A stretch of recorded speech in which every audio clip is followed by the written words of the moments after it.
again, no? Ang ikatulo nato na question, kung ang konseho sa dakbayan makadawat og 5 ka bilyon ka pesos nga grant o tabang aron magamit sa syudad sa paagi nga inyong gusto, unsay imong gamiton ini ug nganuman?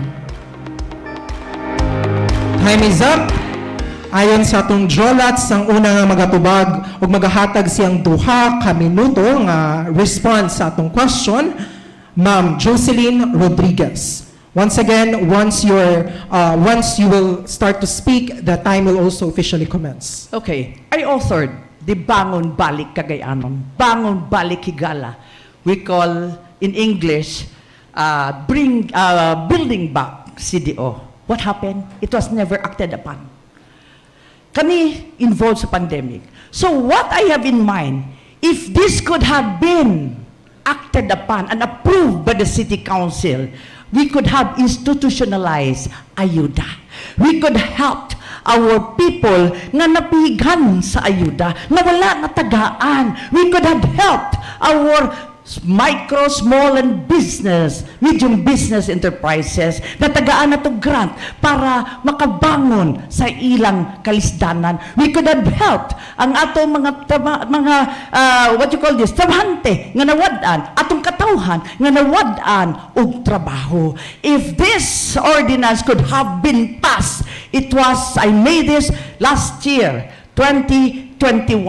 Kung napasarot pa ni, any budget in the city could have been given sa paagi nga musubay sa ordinansa, but we do not have this ordinance. So, if you question me, unsaon ang kwarta, let us have the ordinance first. Para klaro-klaro asa ihatag ang kwarta. Kay daghan sa atong katawhan naglisod. Pag walay ordinansa, karamutsing, kalandrakas ang atong City Council, wala may isubay. This is now, I'm questioning now without no ordinance for this. Diha, magsugod ang binuang. Okay? And I will assure you this. Once I will be the Vice Mayor, there will be no kaabag, City Council will not be kaabag sa Mayor. Kay dinhi, magsugod ang binuang. So thank you very much. Dagang salamat, Ma'am Jocelyn Rodriguez. Karon panahon na ni Ma'am Inday Dahino para magahatag sa iyang tubag. First things first. Given 5 billion pesos, I want to have an assessment. Good assessment is the foundation of successful operation. So with that, tanaw on what we did right and what we did wrong. So that parang pastar kaayo ang kwarta kung na ay 5 billion. Parang all sectors must be defined asa dapit ang wala matagae, asa unsa nga wala kay matutuki. Then I believe with that nga pag-assess, diha nimo makita, makraft nimo what to do and when to do it and how to do it. Munang diha nato makita og unsa epekto sa 5 billion, can it uplift the lives of the people, makahatag bag kaayuhan sa tao? Is it not nga dole out na lang permi, or is it empowering people parang matudluan nila ang ilang kaugalingon nga ma-uplift nila? Because I do believe the principle of give a man a fish and you will feed him for a day. Teach him how to fish and you will feed him forever. Thank you. Dagang salamat, Ma'am Inday Dahino. Karon kung naihatag nga rebuttal si Ma'am Jocelyn Rodriguez, panahon na nimo. Giving out is out of the question. What is important? That we have ordinances. We can always give.